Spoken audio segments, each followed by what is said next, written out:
Hello, this is the LEGO Rocket Assembly and Transport set, and it is a proper play set that gives you quite a variety of different things and things to do. The main thing is actually two things put together. You have the whole rocket and spacecraft assembly, and then you have the transporter, kind of the crawler type of thing, that it's on, which also doubles as a launch pad. All of this together is just shy of 18 inches or 46 centimeters in length or height, depending upon how you configure it. And switching from transport to launch platform mode is just a one-step process. I like the transporter itself. I like the different types of textures that are used to make it look kind of realistic. One thing that isn't particularly realistic is this large tire here in the center, but that does serve an excellent purpose, and you don't see it most of the time. There are actually two of those, one for the front track assembly and one for the rear track assembly. I did that in reverse, but these are connected directly to the axles, so they ensure that even if you're on a very hard surface, you're able to get those tracks to move. Otherwise, if you're on linoleum or a hard desk or something, the tracks might just slide because they're hard plastic. You get, I think it was 56 of these individual tread lengths in this, so quite a lot of them to include in a single system style set. Interestingly enough, the cockpit here, the cabin, the driving compartment, only holds one person, which just feels kind of funny for something that is so large, but I think it's okay given that ultimately you just need a driver for this thing in the LEGO world.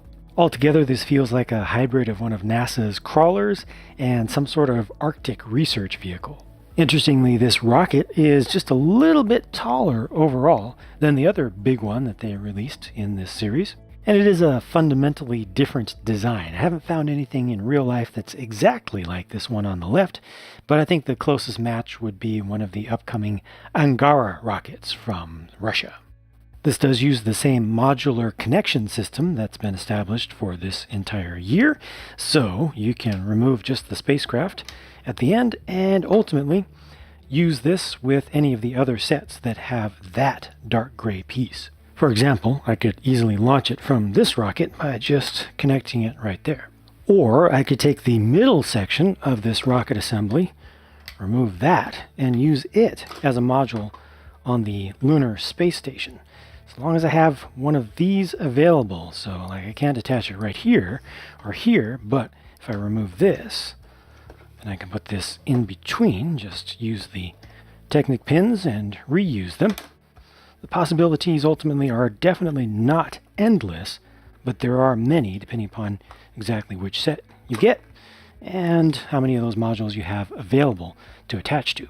Now, the center section can actually be used for cargo. Now, you can imagine it as a fuel tank if you want, but ultimately in LEGO form, it's just a big open space, and they make very good use of this space by using these very large specialized pieces.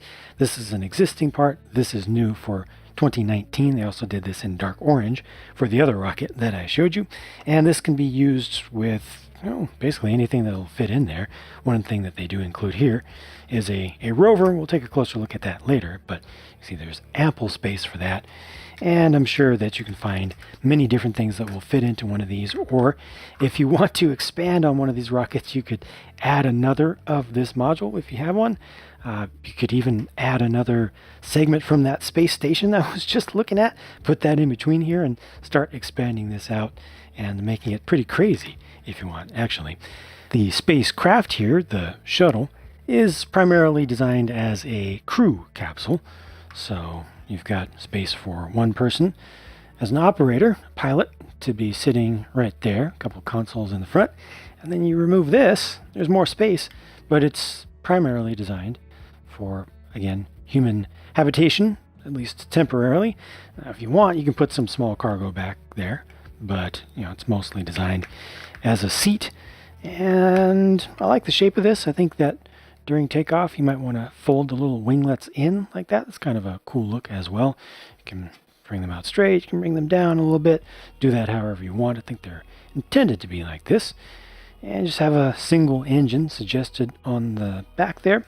Only thing that I don't like about this is that the canopy does not match. The white on the canopy doesn't match the rest, which also doesn't match what they show on the box. They really should show what this is actually going to look like. It's not that difficult to not super Photoshop an image to well, basically deceive us.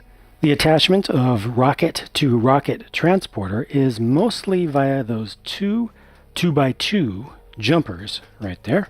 So all of this is going to just kind of be cradled into place, and as long as those push in, that's pretty much it. So it's just holding it mostly by gravity here, but those connections are what allow you to easily lift this up and put it into its launch configuration like that, without anything separating apart. And then when it's time to take off, you just put a hand here and just pull this up. There's not enough friction there, not enough clutch power to keep it from taking off. I should mention that if you want to shed off boosters as you ascend, you can. These are attached with axles, and then the side ones are attached with pins, but you're going to be left with just this kind of ugly spine there that's for the sake of sturdiness and structure. It doesn't really make sense, and it doesn't seem like this was really designed as part of the play pattern or play features for this. I think these boosters in the Lego model were intended to stay together. If you want to do a stage separation, I mean, this is intended to be sort of a single stage to orbit system, because there's no additional booster there, no additional rocket motor there. So basically shed this, and then you have your cargo module or modules. This next major build is, well, it's the Rover lab, says right there. It's intended to be, just imagine a large steel hangar style building with these rolling doors on the front. I like these doors a lot. I like the look of them. I mean, it relies heavily on just these 4 large panel pieces and 2 very large stickers, but I like the result. So that's the main thing that matters. However, they're really asking you to use your imagination here, because they've got the doors, right, to create the enclosed space, but around the side and the back, it's all completely open. Completely open. They didn't even put a wall on one side. They didn't even try. I think, yeah, that could have been done quite a lot better. But ultimately, this is supposed to be where you're working on this thing and preparing it for its mission. So there are lots of tools here. They give us a full pack of Lego's regular tools in the medium silver color, and the Rover gets a lift, so the whole thing is able to be brought up to a higher level. There's also a platform over on the side that can hold a couple of minifigures, perhaps. You see there are so many tools that not all of them will even fit into the available space there. I actually found that the oil can is pretty sturdy where it's supposed to be, but this thing, if you try to put it in between, I don't know, I think the mold might be getting a little bit old now. It's a little bit loose. It's supposed to hold in there very well, but that's really no big deal. There's also a robot element to this. So there's a robot arm up here with all of these articulated joints, so that can be moved around. And the idea is that it has a welding tool on it, a welding tip, so it's able to, touch up on certain things and make proper connections. Again, just use your imagination there. Or you could see that as being some sort of probe tool, for testing things, testing positions of things. I don't know. Again, use your imagination a little bit. Or, if you want, take off this whole welding or torch looking thing and just attach a tool. So if I wanted to bring a screwdriver in, I could, because it's perfectly situated with that modified 1x1 plate. So just imagine that that's able to spin up. You can put a wrench on there, put a tire iron on there if you want, which is kind of funny. They kind of just should have included one more piece as an option, or maybe even integrated it in here with a clip on the other side, just to allow even more things to be done with this. This keeps moving over with vibration, but it's intended to stay there. And ultimately, when you're done working on the Rover, you're intended to put it down, open the doors, and then, wait a minute, this is supposed to be a clean room environment. They even have a clean room technician to go with this. Of course, we'll look at the figures later, but you're supposed to roll this out of the clean room out into the open environment with all the pollen and the bacterial spores and everything, making it not clean anymore.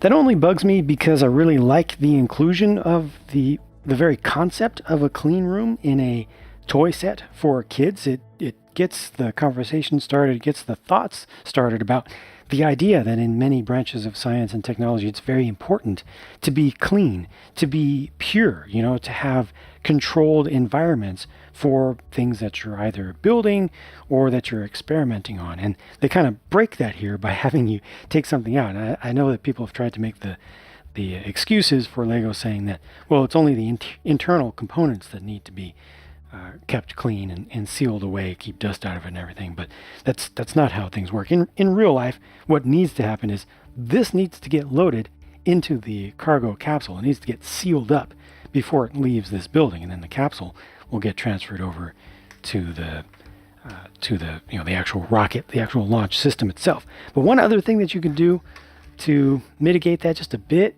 is, instead of rolling this out, just imagine that this truck rolls into the sealed place here. So everything is still in good shape. You just kind of roll this over here and put it onto the truck, and then just, I don't know, again, use your imagination a little bit. Ultimately, this is going to be transported to the launch system, to the rocket, and this truck is actually really cool. I'm very certain that I'm biased, but I like the design of the cab because it brings me nostalgia for the way that trucks used to be designed, especially in toy form back in the 1970s and such. So toys from the 70s have a connection for me, and I just like that. But at the very least, it's a shape that we don't see very frequently on vehicles these days. And overall, I think that it's built pretty well. Uses some different techniques, different uses for parts. Only holds a single person in there, but it also does have this kind of crane arm on the back, which is fairly easy to articulate around. Has multiple arms on it, so it can be folded up in different ways, and has the little grabber at the end of it, so it's able to pick things up. It doesn't really particularly do all that well for this. I think the best I can do is try to grab it from the center there. You really have to use your hands to keep the grip on it. See, it will work. It will work. It can be used for loading, but it tends to be better for things that are a little bit more rough, just because the teeth on that grabber don't have a lot of grab, honestly. I really like the fact that you can fold it up so much over on the side like that, or if you don't care to keep it that close in, then you could just easily just dump it back here, when you're not using the bed. And as for the driving compartment, one sticker here on the top, just take that off, and again, just holds one single person, and they just get centered in there, and they have a single console print at the front. If you do follow Lego's suggested play patterns, you will come over to this overhead gantry crane, which is pretty nice. It's rather large. I think it's one of the bigger ones that Lego has ever released, if not the biggest, so definitely can be reused for other things. Could have used some wheels at the base, I think. It just has options to allow it to go back and forth, but at least you can just slide this back and forth. Imagine it has wheels.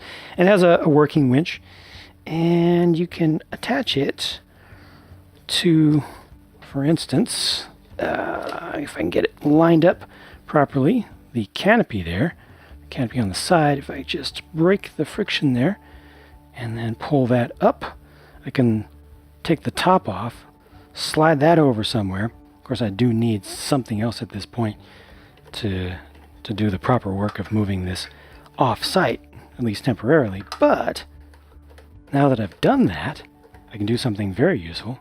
Bring this truck up, bring that hook back down, as long as it's lined up properly, and put that right around the little loop that's on the Rover.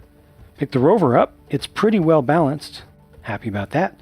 Carefully slide this over and load it right in there. Now, the thing that I haven't looked for, so we already saw that will fit in there. There we go. Just get it lined up. Get in there. The one thing that I didn't check was whether the truck would hold this. And it doesn't hold it properly. Take off a couple pieces and it would. Or I guess you could just kind of fake it. There we go. That works. Put it on sideways. So you could do a couple extra steps, have the truck take this away, pick up the Rover, and then ultimately come pick this back up turn it around and put it on here, then have your transport go away and ultimately convert into its launch platform form and launch your cargo into space. This is working. The flow is actually working, because when it comes time to launch, you need a launch control facility, and they've included one of those here as well. That is excellent. It's not covered on the top, unfortunately. There's no roof there. That's really weird. They just needed 2 more pieces to cover up that roof and have it, just be something that you could easily just pull off. But hopefully most people will be able to cover that up if they want, with, again, just a couple pieces, like a plate and another plate to make it easy. But nice big windows on the side here. Got your transceiver dish, something to indicate what the place is, a door for minifigures to get in, because they see a wall back here, or the rest of the building, the one that we don't see, they see it. And inside there's some working space. You have a single computer terminal right there, plus a little bit of room for somebody to stand next to it, looking over the shoulder of whoever is operating that terminal. You have somebody standing at the window looking out, and then you have a few, of the exact same console. I like the use of something that's not typical. They didn't use the white ones here, but it is too bad that all 3 of those pieces, those printed pieces, are the same.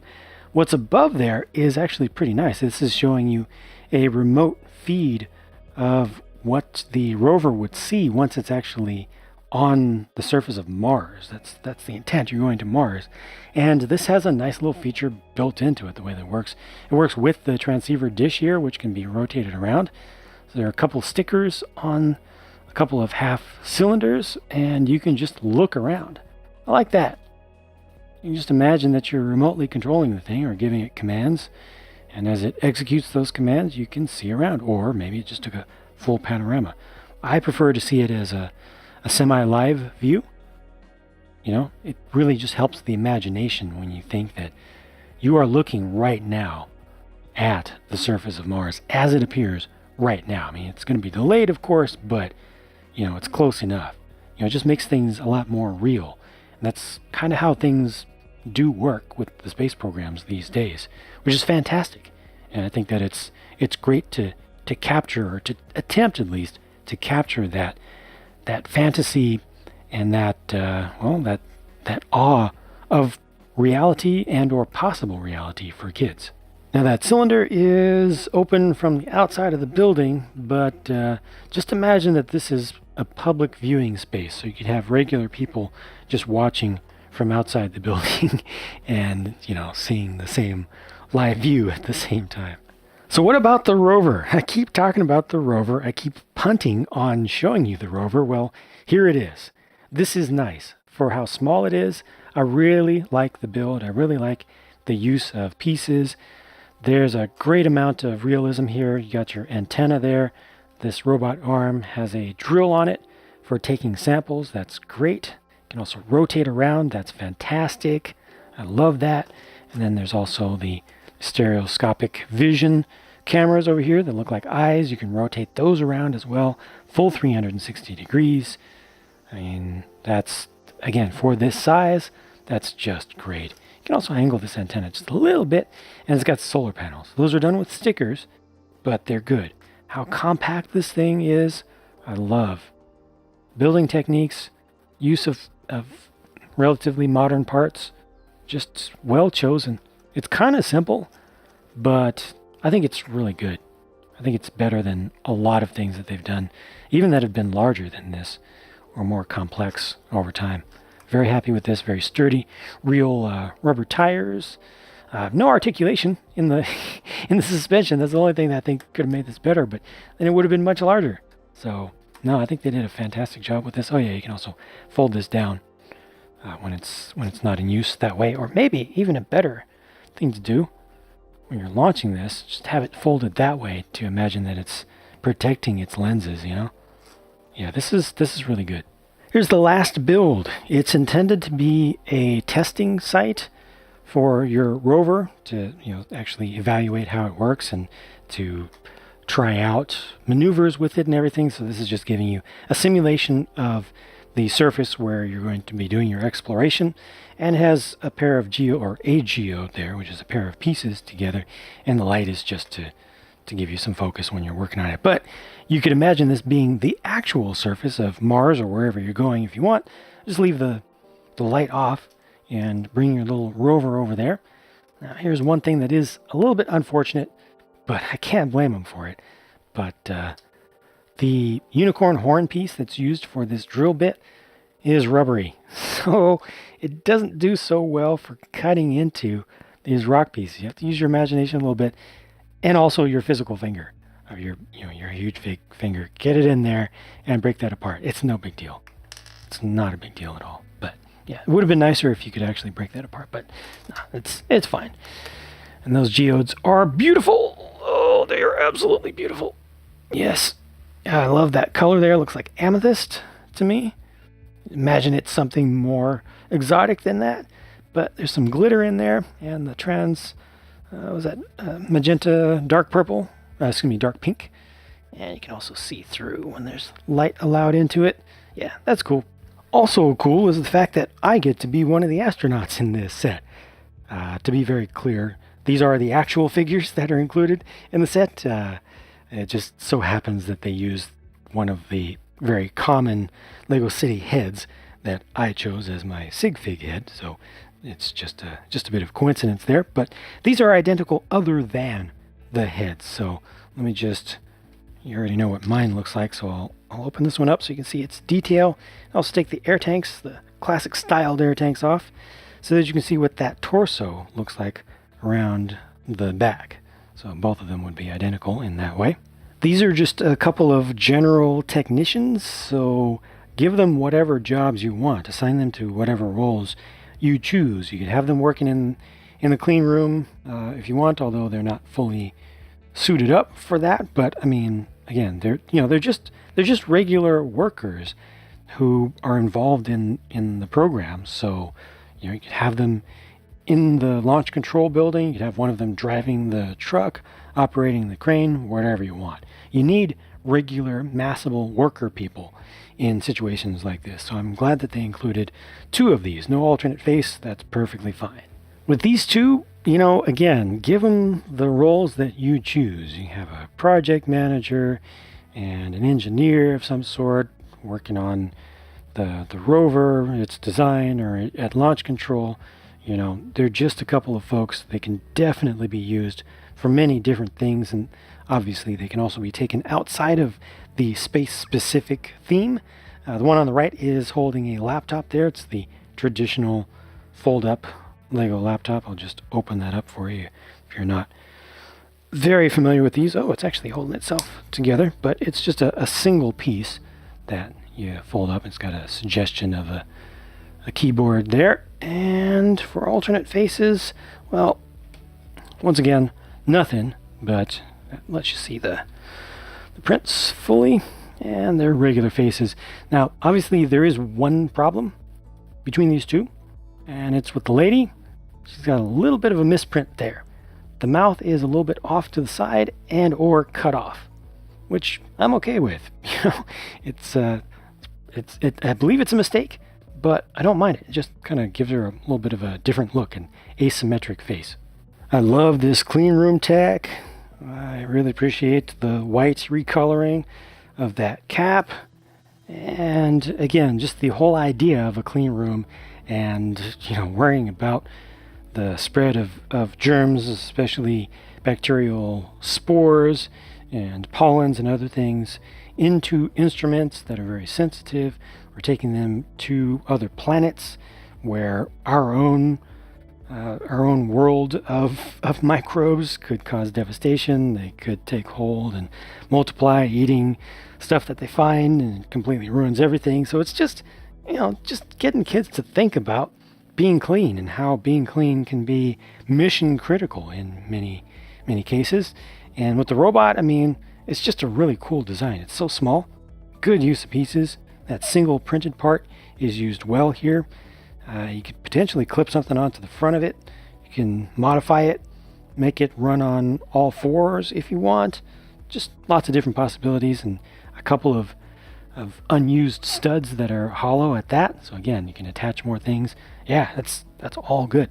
It's surprising how few spare pieces there are for such a big set, but fortunately, at least among those parts are some nice things like these two over here and that and that. And most important is the 2019 so far exclusive face print for robot, which means I need to get myself together and build myself some custom small robots. So most of the things I'm not entirely happy with in this set are fairly minor. I am definitely impressed by the breadth of possibilities here, the number of different types of things that were considered and that were offered up for kids to decide for themselves if they want to play with or if they want to consider. Certainly the weakest point for me is the Rover lab here. The fact that it's not enclosed at all except for the door. It's like making a house that's just a door. It has no walls whatsoever. You can play with it, sure. You can use your imagination, sure. But it would have been better if there was at least one wall, just to help a little bit. And, like that. Could have had a roof over it. Would have made it better. It's not absolutely key. Anything can be filled in with imagination. But I am happy with how much stuff is here. It's definitely a proper playset that gives you a lot to think about, a lot of things that interact with each other. The modular system is definitely working here. They have a double-ended module, and the two single-ended modules make sense to be single-ended modules, so really I have no complaints about that.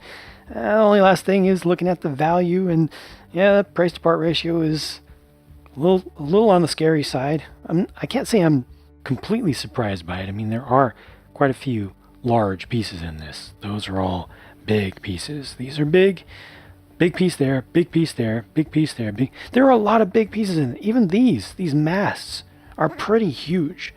So yeah, and these, a lot of big pieces. So I'm not shocked by the price to part ratio. The price to volume of stuff ratio is not great.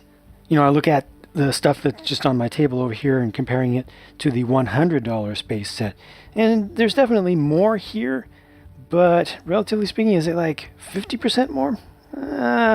Not sure about that. Definitely there's a large number. There are a large number of things that can be done with that monetary investment. So I feel like ultimately the price here is a little bit on the high side, but it's not unreasonable for just how much is covered here. This isn't just a pile of plastic that you're looking at. You can't look at it in such simple terms. Number of pieces, size of pieces, shape of pieces. It's about the entire experience of building, displaying, and or more importantly, playing afterwards. And there's a lot of play that goes into this. There's a lot of thought that goes into this. There's a lot of inspiration, I think, that can come from this to younger generations. So there's a lot of value here, ultimately, based on all that. But I wouldn't mind if it was a little bit cheaper. Check out one of my build videos if you want to see better what all you build here, what really goes into this set. The real-time build video is more for folks to put on in the background and to just let it run, because it goes for the full length of the build, which on this one I think was in the range of about 2 hours, and I don't skip any steps or anything, but I've tried to get the sound really good. You're not listening to any music, you're not listening to any extraneous sounds, you're just hearing the sounds of the pieces going together. So if that is useful for even just relaxation, then great. But if you don't have that much time, just check out the more traditional speed build, which again takes you through the entire process without any skipped steps, but it does it much more quickly. I will link to both of those options on screen here in just a moment, so check out one of them and come back for more reviews and or custom builds on this channel right here. Thanks for watching, and I'll be back before you know it.